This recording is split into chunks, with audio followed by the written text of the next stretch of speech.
Thank you very, very much. Maybe it was a blessing in disguise that we didn't quite make it last time. So we are here for a second bite. And those of you who were not available last time, thank you for coming along. It's great to have you around. Let me thank the publishers for taking a risk on Mo and Phindi and believing in what they have to say. Hey, you know, I have problems with words, man. When you've written something, you can't alter it anymore. Any mistake is a million times. So it's a scary experience to write. But eventually the publishers felt, you've said it, it's enough, now leave it to us. And they published. And exclusive books, these are not fly-by-night people who sell books. They are there for thinkers, I think. And so for them to have confidence in what these guys have written, bravo, thank you so much for that. And Mo and Phindi, thank you for the vision to write this book, because too many of us have been dissatisfied. And we've been thinking somebody needs to say something and do something about this. And you didn't just pray about it, you did something about it. So thank you so much. Let's have a quick word of prayer. Father, even as we go on a digital platform, we know you are God and Lord over everything, even through the airwaves. May you just do the work of the kingdom. And I pray you'll give Mo and Phindi that anointing, even through this platform. Have it your way, my God. Those marriages that need to be restored, may you do so. For those that need a new hope, may you do so. Just be in charge of these 60 minutes that we have together. In Jesus' name we pray, amen. Amen. Amen. Welcome, you guys. Welcome. Thank you. It's very strange. We're excited that there are no problems this week. So we are looking forward to this 60 minutes. Yeah. Are you that scared? You reckon No! 60 seconds? But I guess the other thing, obviously, that would make us nervous is, among other things, the fact that the two of you are actually moderating this conversation. Yeah. And it's two people that we see as parents, to us, people that we really admire, and your outlook and the way that you carry yourself, you know, as a couple. We really, really admire you, and you know, we're thankful for your availability, you know, to do this. It couldn't be in any other way. Now, Lee, please tell us how many other people we have on the platform. We have around about 40 people at the moment. Already on the platform? Yes. Okay. All right. Otherwise, I was going to skip introducing these guys because I thought, why should I introduce them to themselves? You know?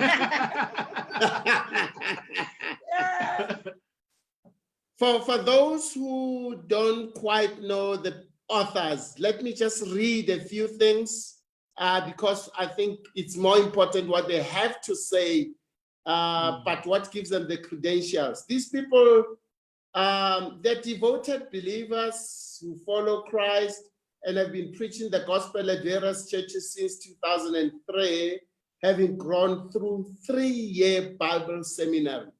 3-year Bible seminary. I like that because we have too many fly-by-nighters who say, my degree is on the cross, and they don't take themselves through the discipline of going to learn and to study. And to be under the tutelage of those who know how to search, how to articulate. They are firm in their belief that marriage is a God construct for academics, not a social construct.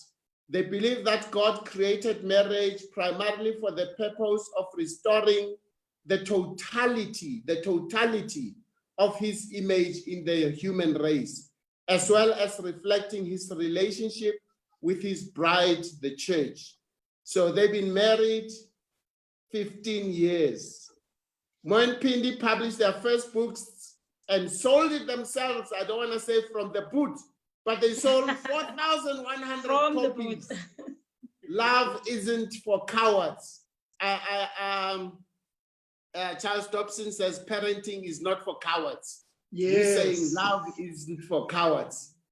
They have their own production company, and this is where we met them for the first time. They develop their own content through commissioning and sponsored shows, and the program that many people will know, for better or for worse. And yo, we got so many hits after that. Yeah. And let me tell you, there are some big guns who, when they approached, those guns said, "You want to interview us? Sorry, we can interview you." And they refused to go onto the platform. I'm opening the files now.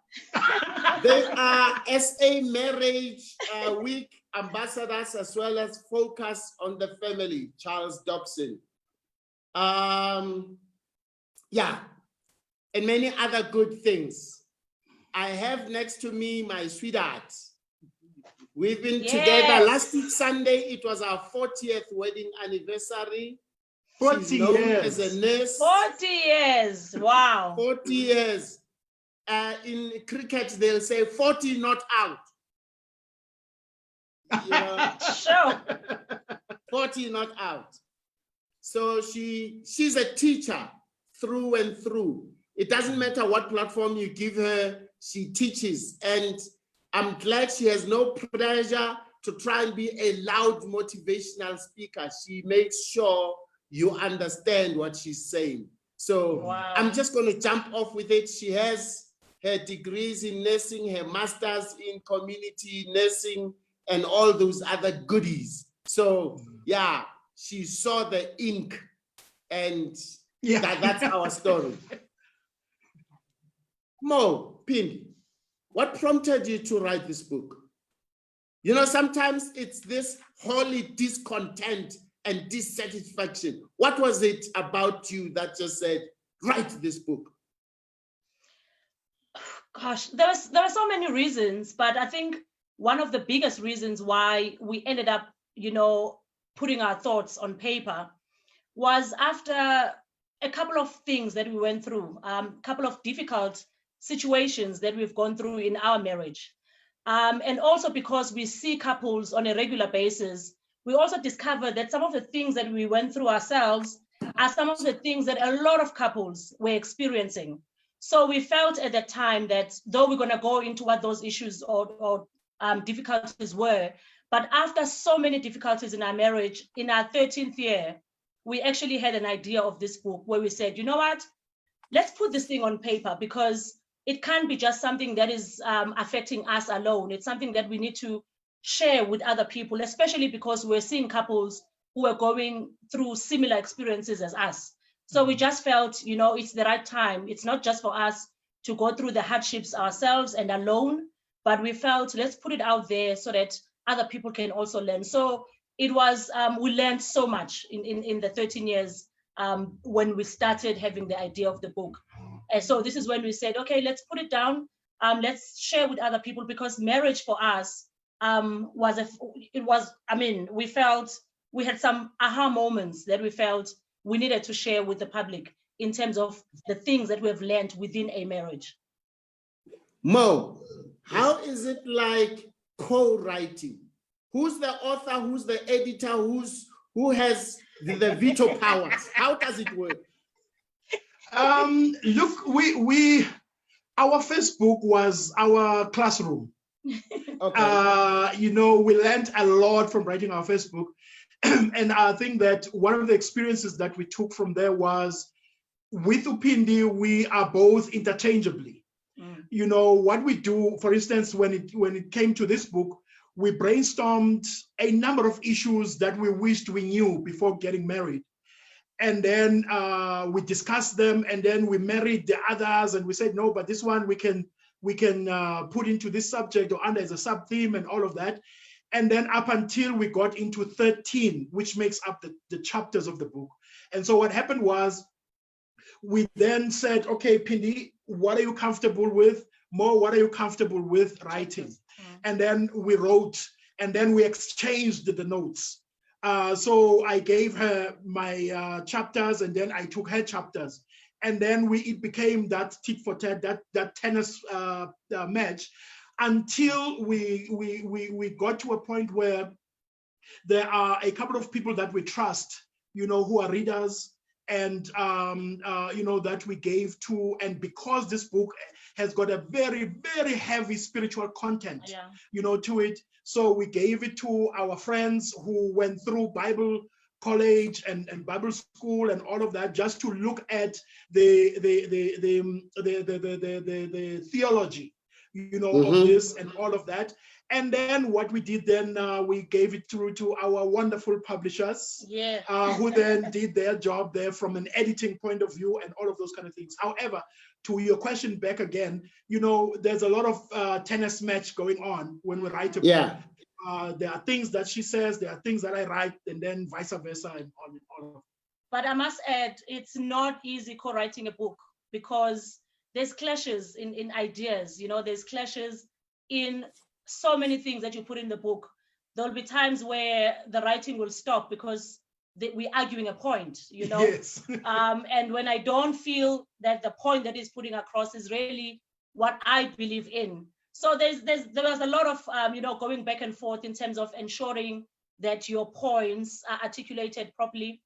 But I must add, the editing, he's the editor. So he'll be the one who will sit in the late hours of the night, of the morning, still editing the books and ensuring that, the T's and are crossed and all of that. That will be his part. But in terms of bringing the idea to life, it becomes a we do that together. Okay. Sweetheart, your first impression. Publishers, thank you for sending us hard copies. As oldies, I don't want to read on the screen. So thank you for sending us hard copies. Sweetheart, your first impression. Hi guys. Hello, Ma. Hello, Ma. Hi. I went through the book, not as extensively as I had wanted because I'm very busy, but I saw detail, a thought is thrown, a thought is carried through, and at the end, you are able to apply it. It resonates with such a lot, and it brings other layers that you had not thought of. Thank you so much. And it's frank. I like, Thanks for that, Mom. it's so genuine. It's not like I must appear like, no. What you see is what you get. So thank you so much. Yeah. Talking about Frank, I'm jumping to page 60. Who is Frank, by the way? No. You guys really were frank. You see, I remember I said to you last time, the one thing that makes me appreciate the Bible is that God doesn't tell you about angels and good people and whatever, and you just feel it's impossible to be like those people in the Bible. He tells you about Samson. He tells you how David messed up and all that. Now you guys get to page 60 and I read about that kiss, Lord have mercy. Watching Shrek. It took you back to 40 years. And sister. All right? In the Lord. And brother and sister in the Lord, something happened. And from there to the appointment to go to what music awards, which never happened. Never happened. They never arrived. They never arrived. And then, of course, having to deal with issues with believers and with parents, with a lot of people of holier than thou and all that. You decide what to disclose here, but otherwise people will read the book for themselves. For me, what did that journey teach you? Look, from the cinema, no, Phindi, we've been very staunch believers. And in our staunchness, it was layered with human weakness. And with that human weakness, there are ways, there are things that we did to, in a sense, try to curtail, or rather to avoid that weakness, especially where the two of us are concerned. You know, in the Christian culture and tradition, about the whole issue yomjolo. And how the church sometimes is very much fuzzy around that issue. So as a result, a lot of us as young people, we are left to our own devices because my parents are old and they don't talk about these issues. Then when you go to church, at church, they also don't talk about these issues on jolo, you know, and dating and all of that. So you are pretty much left to your own devices. And so one of the things that taught us is, now on hindsight, having looked back, given the title of the book, is that love is not enough. Yeah. The goosebumps. That's a chapter, by the way, for those who don't know. That's a chapter in the book. Love is not enough. Yes, the goosebumps that we feel at the beginning of the relationship, it's impossible for them to sustain the relationship, but also it's impossible for them. They are not permanent, because we also believe, with benefit of hindsight, is that, you know, the concept of love, it's a concept that we grow into. It's not something that you discover beforehand. Love is built, you know, love is not discovered in a marriage. Love is built. In other words, there is an effort that you put in the relationship, in the process of love, on a daily basis, in order for you to get to that point where you actually say, I love you. And after a couple of years, that I love you carries a lot of weight. So there's really a series of events that you go through in a relationship for you to really realize that you have more than love. You know, your relationship, because a relationship needs just more than love. It needs commitment. You know, there's a point where you need to decide that whether this person has done me wrong or not, I'm still staying in this relationship. So there were things for us that really happened in our relationship. We don't want to take it away, you know, from the readers, but there was a point where we had no income, you know, both of us, where we loved each other, but we had no income, you know, and we had to still make the relationship work at that time. And this is something that we knew that a lot of people would leave relationships. We had friends that divorced because they were in the same boat that we were in, you know. So we actually realized that love is not enough. And it's a pity, because young people get married solely for love, you know. And when they get into a relationship, they actually realize that he doesn't have all the things that I thought I was going to get in this marriage, and therefore I'm out.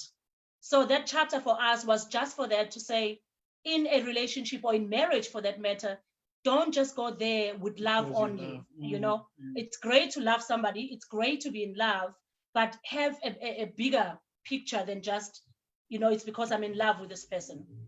All right. Now, I often mention something that somebody in Welcome said to us in a seminar. They had been married before, divorced, and they were already engaged. And they had not read books like yours. They had not been to workshops. They had not been to premarital counseling. And then they say, the problem with many of us is that we want to fly an aeroplane without a pilot's license. And a crash is guaranteed. Mm. And so is this how you see your book, that somehow you give people the ABCs without prescribing? Mm. These are part of what you need to serve through this institution. Yes, sir. That is definitely the case. You see, when we talk about stuff we wish we knew before getting married, a lot of these are not unique to us. A lot of these are common, to many, people who are married. This book basically sounds an alarm, to the unmarried, but it also provides comfort to the married. Yeah. There's an element of grace, to the married that says, you know what, we fall 7 times, but we have to get up the 8th time, as well, in the relationship. But also to the unmarried, it also says, and this is one of the things about us with this book, is that Phindi, we have learned, you see, before we got married, we had all these books, to read about marriage as part of we went through premarital counseling. We had videos at the time. It was VCR. We really thought we were prepared, and those are good. There's a place for those. We don't want to discard those. However, we've learned a lot of about what we know about marriage in marriage. Sometimes it's not the academic knowledge that you can gather at a university, and study family psychology and all of that. While that is important, the practical side of things is even more important, because what we learned here, it's stuff nobody can take away from us. It's stuff that we can actually stand and say, this is what we've learned. We've gone through it in this way and that way. And all right. Think, I Phindi, don't give them everything. If I may add, we also felt, people are tired of being fed theory. Where it's stuff that you haven't experienced. It's actually irritating. You're pushing your theory, stuff that you have read in books. Whilst other people may appreciate that, but it's also very important to speak from experience, That's why we say 95% of what we talk about in the book is what we have gone through. When we talk about, the unexpected happens in marriage, we had that, where the unexpected happened in marriage. When you say you marry your in-laws as well, we know this because I'm Zulu, he's Xhosa. So there was a lot of cultural clashes that we had to experience, because in his family, there's never been a Zulu bride ever. Wow. And there he comes. And there he comes with a Zulu bride from KZN. And I remember there was a point very early in our marriage, and I will even hear them speak to say, but in the entire Eastern Cape, you couldn't find just one woman, that you could marry. And you need to sit through that and obviously smile and laugh and all of that. But through our experience, I've actually learned to say, you know what, I love them. And I married them as well as a family. And it's amazing how our relationship is now, even though at the beginning, it would be like, those remarks about, surely you could have found someone in the Eastern Cape, You have to go all the way to KZN, such things. And for us, this is first-hand experience. It's what we had. It's a journey that we've been on ourselves. By the way, is there a border between Eastern Cape and KZN? There is. Well, it's a small toll gate. There is no toll gates. No, there is one contraction. There is no toll. All right. Briefly, I'll start with sweetheart here. When people get married, the weekend of the marriage, the old ladies take makoti and pressure cooker in the bedroom. This 30-year-old is pressure cooked for 30 minutes on how to become a good wife, a good mother, a good... For a lifetime. Everything. And then the man goes to a bachelor party. Yebo, And baba. the primary medicine that is given to the lady is what? Nyamezela. Now, Yes. let me allow sweetheart to talk to this Nyamezela medicine. One size fits all. And then you can give us your thoughts also. Yeah. You know, in Nyamezela, I think initially, let's first explain for the sake of those who don't understand the language. Nyamezela means even no matter how hard something is, we soldier on until we break through, you know, in the relationship. So the thought is, And by the way, it's only for the woman. Yes, yes. yes, so on its own, it's not a bad idea. I hope it was balanced for both, but I think it has been misconstrued with time. Amen. Growing up, I used to be very observant.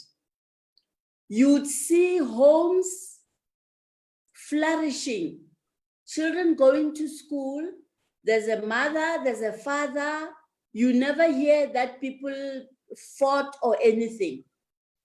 You realize later in the years when the children have gone, you know, the empty nest, you see these adults divorcing. You're like, what have they been doing all this time? It's because of that Nyamezela business, Yeah. where you find the man is not doing what he should be doing, not being the father he's supposed to be, or the husband he's expected to be. So they sort of wing it so as not to hurt the children or destabilize them. And they are looking forward to the day when these children are out of the way and then they can be themselves. So it's that losing yourself in marriage. How do you wait for something to happen before you become you?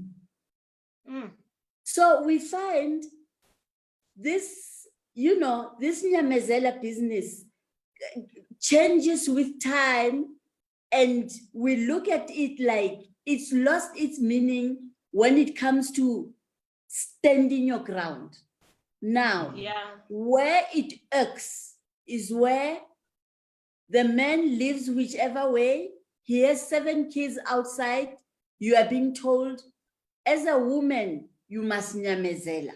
Look at me, your mother. I stayed through. And you're like, but this is not my cup of tea. And This is not how I would have done it.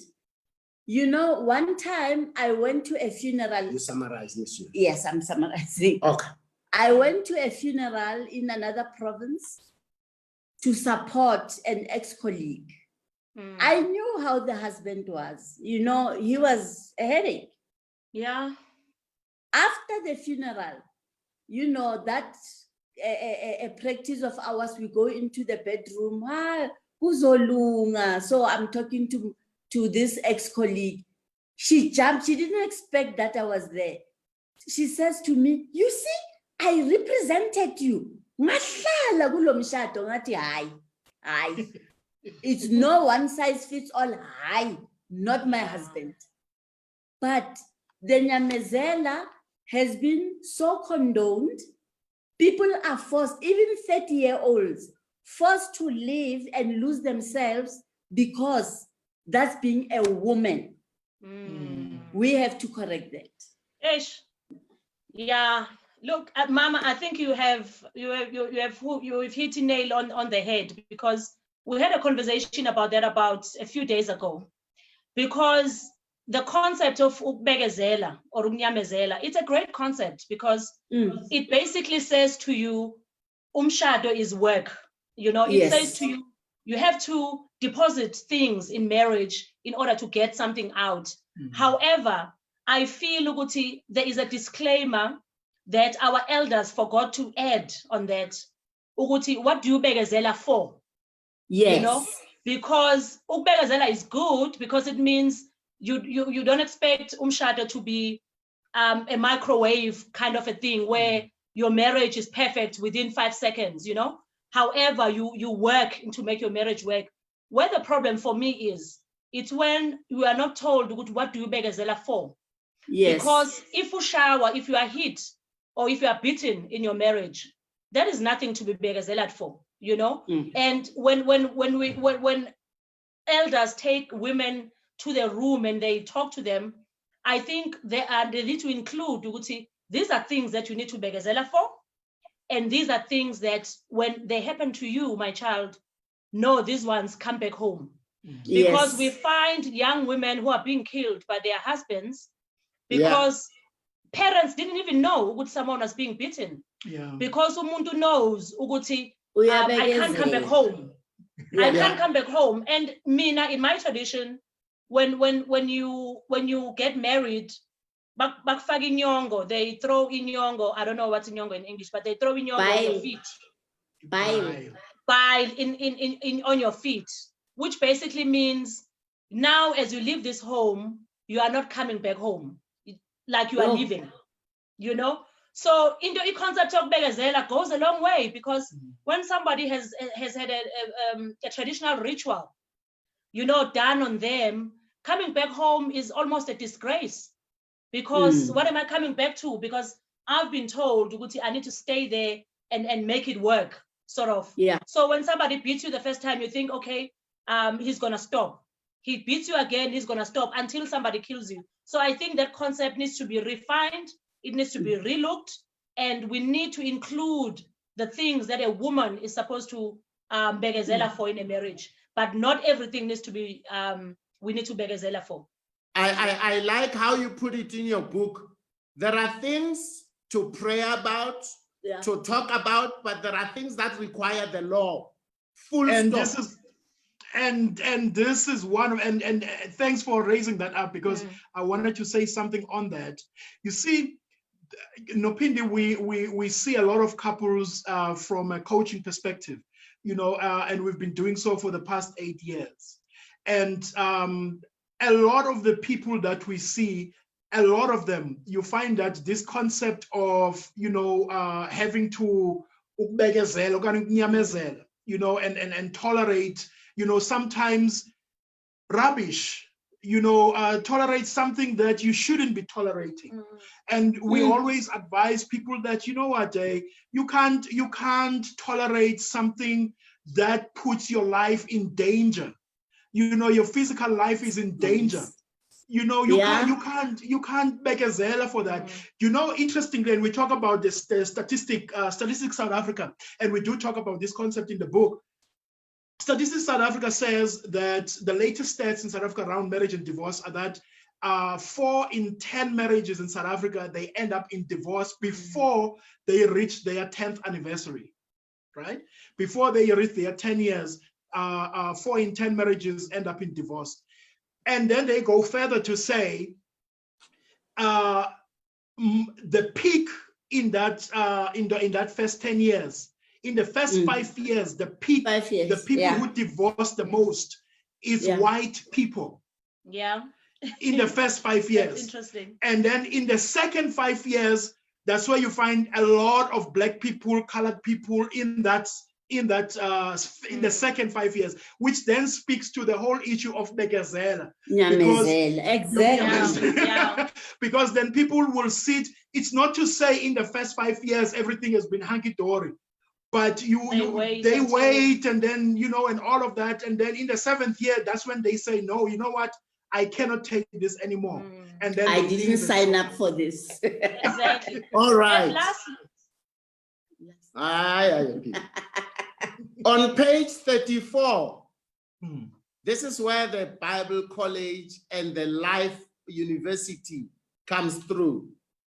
Our goal for every God-fearing couple is that you have a marriage that is established on God's principles.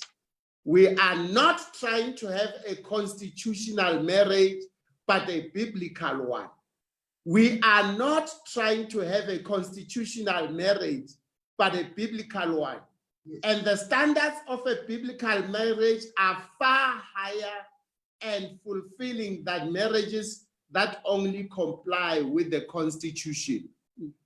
Please explain yourselves. And after this answer, we go back to the questions. Please send your questions so that we can send them to the writers and Uswidatla next to me. Please, your words to that. Okay. With this book, we have a dream. And the dream that we have for this book is for marriages to move from good to great. Yeah. For marriages to move from a point of, oh, we're having it good and it's all cool and whatever, but to take it a notch higher. And when you talk about and you bring in the Christian element, or the biblical element rather, into the marriage, you see, as citizens of the country, we are all subject to the constitution of the country. However, as believers, we take it a notch higher. It's more than just the constitution. It's actually biblical, which in our view, it's a notch higher. So our standard, then we feel that the constitution for us, when I say for us, I mean for believers, is a level or 2 levels lower. The standard is the Bible. And the Bible for us is a standard that we need to live up to insofar as our marriages are concerned, simply because of the fact that God created marriage. It's not the country, it's not the government that created marriage. Marriage was created by God, and therefore that means that the person that knows how marriage should work is not the Constitution. We need to respect the Constitution and all, but the person that knows how marriage should work is God. And the biblical perspective, then it comes in from that point of view, from good to great. So basically, now a question comes from one of the participants to say, so then what advice do you give to people of a different faith? The advice, you want to say something? Okay. Look, oh, you mean who don't subscribe to Christianity? Yes. We believe that as much as people can believe in different things, but the principles of marriage still remain the same. What do we mean by principles of marriage? Marriage is supposed to be an exclusive partnership. Exclusive in what way? A marriage is between 2 people. So that still remains, whether you believe in a different faith, but the principles of marriage, that may not change, that would never change. They will still remain the same. The fact that you want a partner that's going to be exclusively available for you, and not a partner that will have a multiple partners whilst you are married to them. Yeah. So we say all marriages are the same. All marriages are the same. It's only the application of those principles that Phindi talks about that differ. In other words, what makes my marriage different to the one next door is because we apply the same principle that they apply, but we apply them differently. That's what makes us different. Come in there. In case the person was asking, what if the man and the woman come from different faiths? Oh, and they come together. Yes, because they just put it like that, so it's not very clear. What if it was, this one is Muslim, this one is Christian? Okay, oh, no. It makes sense now. Okay, in that case, there's an advice that we put in the book, that first of all, it's important for people that get married to believe in the same thing. What do we mean by that? You may meet and you find at the time when you meet, someone is Muslim, someone is a Christian, but at some point, in order for your marriage to work, there's got to be some agreement as to what faith is your family gonna take, or what faith is your family gonna follow. Because the truth of the matter, it's difficult to have 2 people in one household who have a common vision, but who believe in different things. At some point, as a family, there's got to be that agreement as to, okay, where are we taking this family? because Yes. we cannot take away the fact that people can fall in love coming from different faiths. You know, that's something that no one can stop. Okay, to add, when we do premarital counseling, we talk about compatibility. Yes. When it comes to faith, you need a reference point. If you have a year-old baby and the child changes condition, you know how children are. This child is running a temperature. What's your first line of defense? Are you going to pray? Are you going to maybe burn in pepper? You need to talk about those things before, and the thinner the differences are, the better. Yes. So that you have the same reference point. If we buy a new house and we say it's a housewarming party, what's in my mind? Am I collecting Christians to come and pray over my house? Are we finding somebody to come and strengthen the house? It's so important. Yeah. So we need to clear it before, so that it doesn't make itself a problem. Agreed, Ma, especially when there are kids involved, because kids need to know what we believe in this household. Yes. And it's exactly in the book, because you can't raise kids who don't know whether they are Muslim or they are Christian. At some point, as a family, your kids need to know where they belong, Yes. Briefly, your view on finances and their role in marriage. Whoa. With money, gosh. No. I was talking to men in a premarital counseling class, and I say, quite often for us black men, what is mine is mine. What is yours is ours. Yes.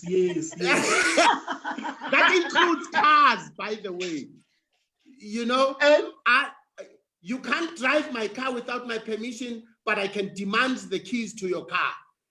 Wow.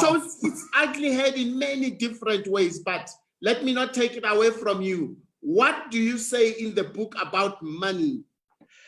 There's a couple of things we say in the book about money, and it's based on a number of principles. And one of the principles is that, most of the conflicts that we have in marriage about money, most of it is not actually about money.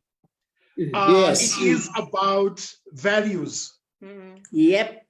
It is about that's one of the principles we discuss, and you find that if Phindi is a big spender, for an example, and I like to save, and when Phindi goes and spends, we fight over the fact that she went out and spent money that I believe needed to be saved. The fight, therefore, is not about the money. It's not about the fact that she went to spend. The fight is about the values, and what values do we have, around the money, around money. And that's one of the principles. The other principle, is that with money, for us, this we've discovered in marriage, and the stuff, one of the stuff that which we knew, is that it is not my money or your money. It is not even about it being our money.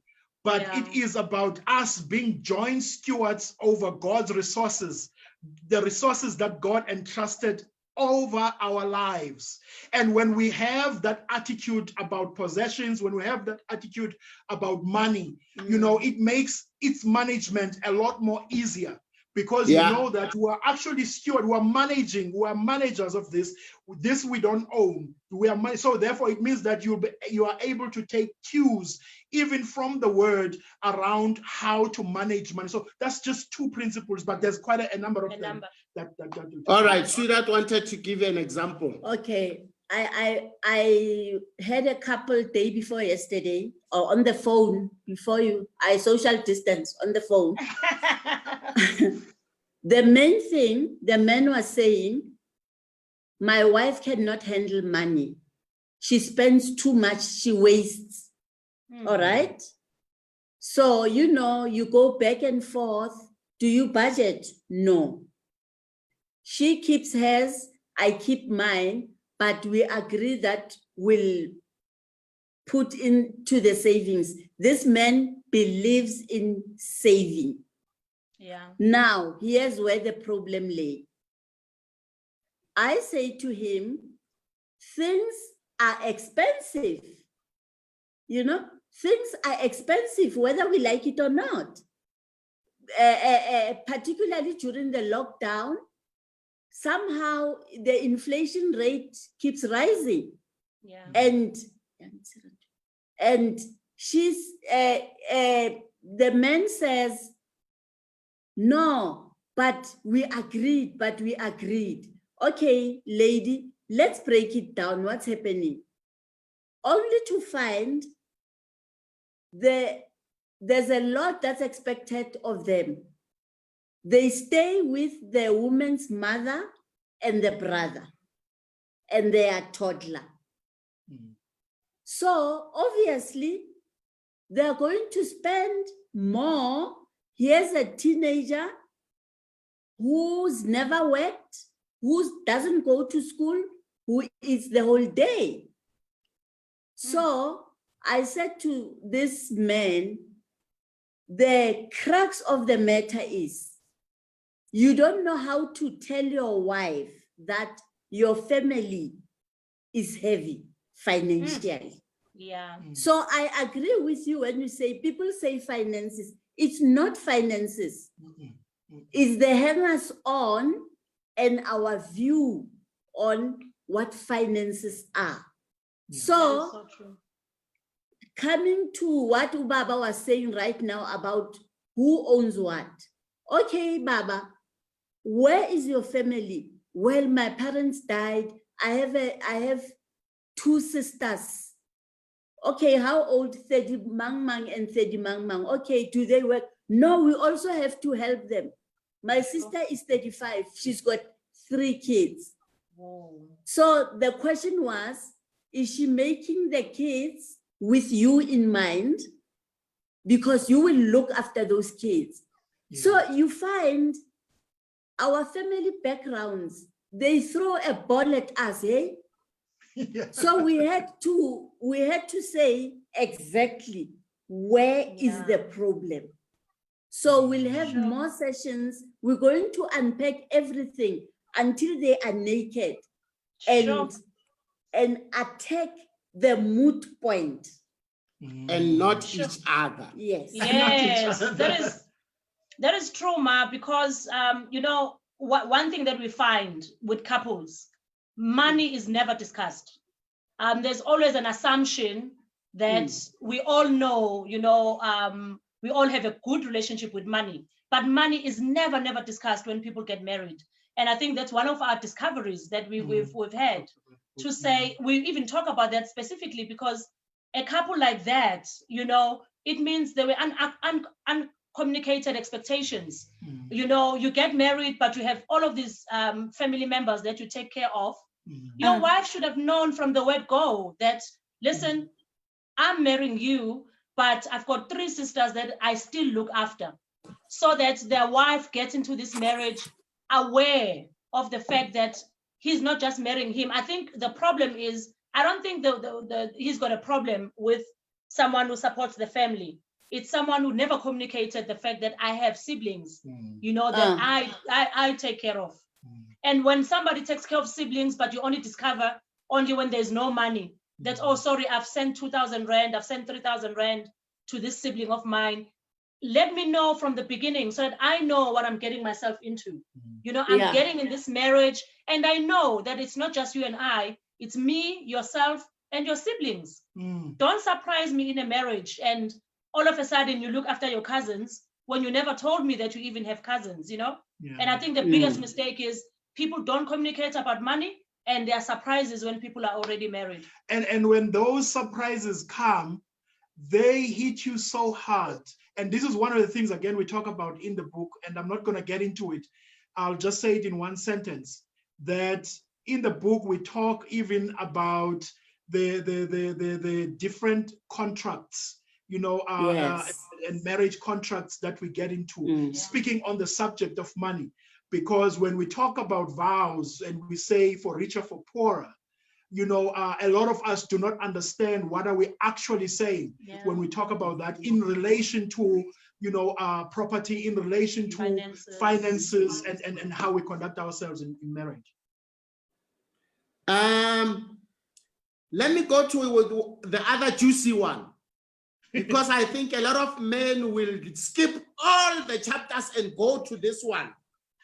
Great sex is neither constant nor automatic in marriage.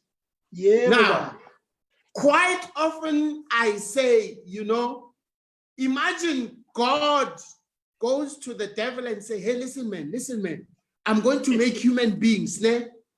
I will start from the head and I'll get to the belly button. And then I'll stop and I'll go to the knees.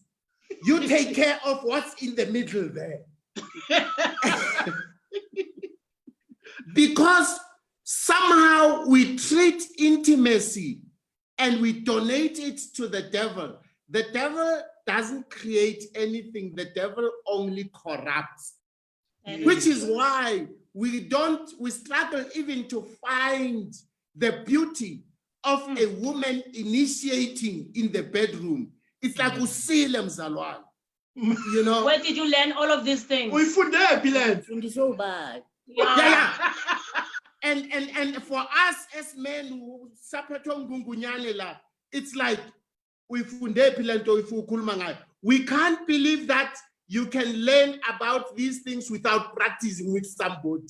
Yes. What's your key message in that chapter? I'll say a sentence, Phindi will also say one.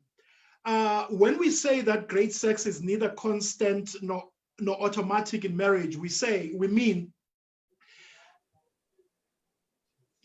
just like any other thing, in order for you to, you see, people will date, and when they date, they will say, hey, life has been so good. Sayona lento when we got married.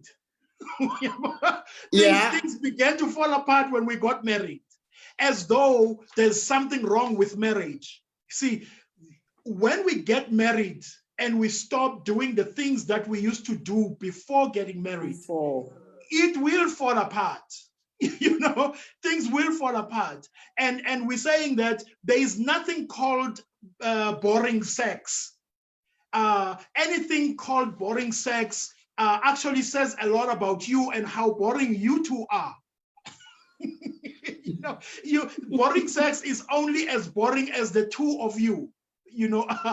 And when we say that it is not automatic, nor is it constant, we say that it is, you work at it, you prepare for it, you know, whatever it is that tickles your wife's sense, your wife's fancy as a man, you keep doing that and you improve on that when you know how to love her, you know, and she does the same, you know, with me, so that the whole idea of sex, it's taken out of, we move away from the whole thing. Married sex is so boring. There's no such thing as married sex as boring. Married sex is only as boring as the two of you. We will excommunicate you from our church. Phindi, let's hear you. Okay, quickly, we also talk about sex not being able to solve your marital problems, which we find a lot with married people. You know, someone will say, I mean, you'll meet a couple who say, we had a fight, but we had sex, so I thought everything was fine, you know? Yeah. As though after they've had sex, whatever problems that they had previously, they immediately vanish. No, so get him none. And the thing is as well, I find this unfortunately more with men, you know, when men will say, but we had sex, so I thought whatever issues that you had are no longer there. And it's one of the discoveries that we found in marriage, that, listen, sex is not a substitute for marital problems.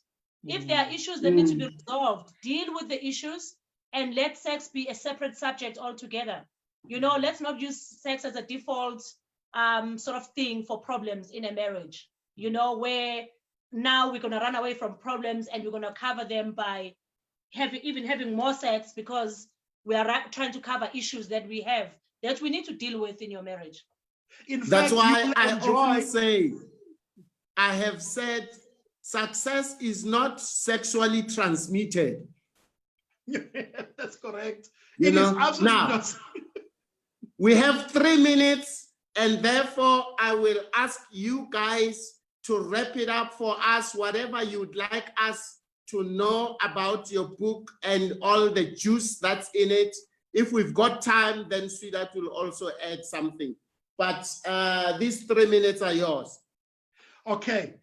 The book is our heart. We communicate our heart in the book. When we scaled the chapters down to 13, it was 13 chapters of, things that we believe are highly pertinent, in marriage. We discussed the mystery and the purpose of marriage from a biblical standpoint. We discuss, we also say, never sweat the small stuff. When we talk about conflict, we talk about losing yourself, in marriage.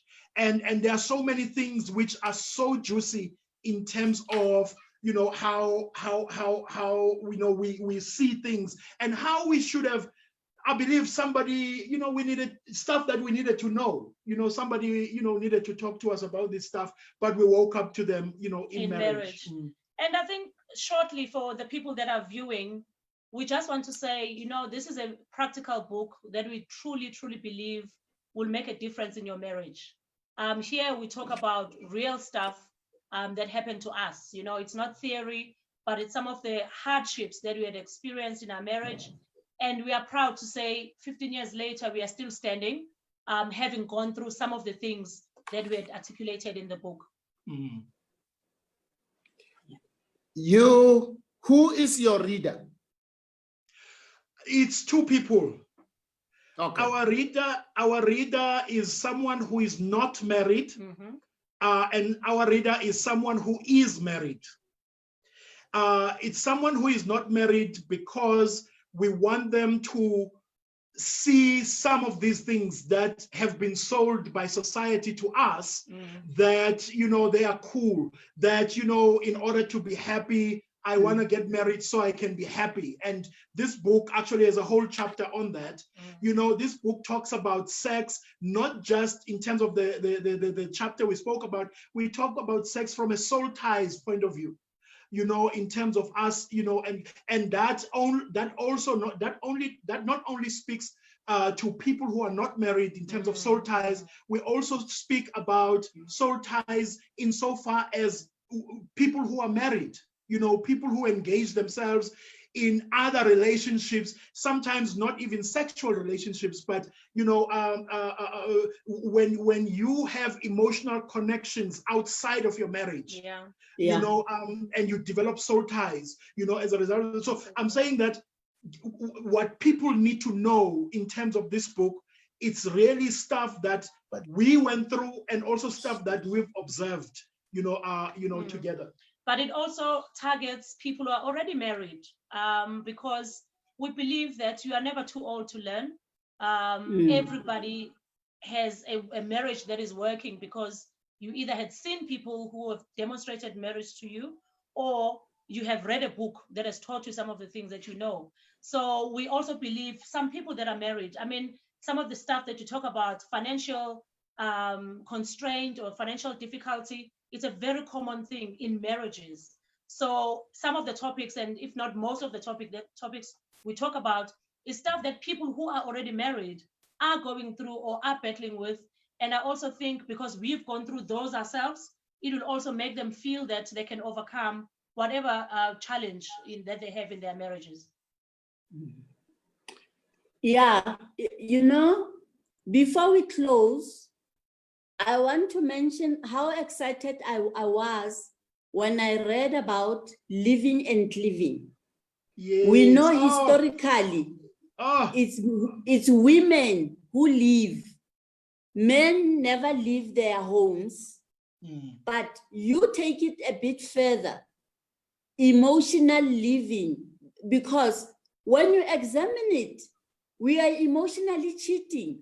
I'm with him right here, but my You're somewhere loyalties are with my mother, with my sister, with my career, with, Wow. I love that to say, prioritize your partner.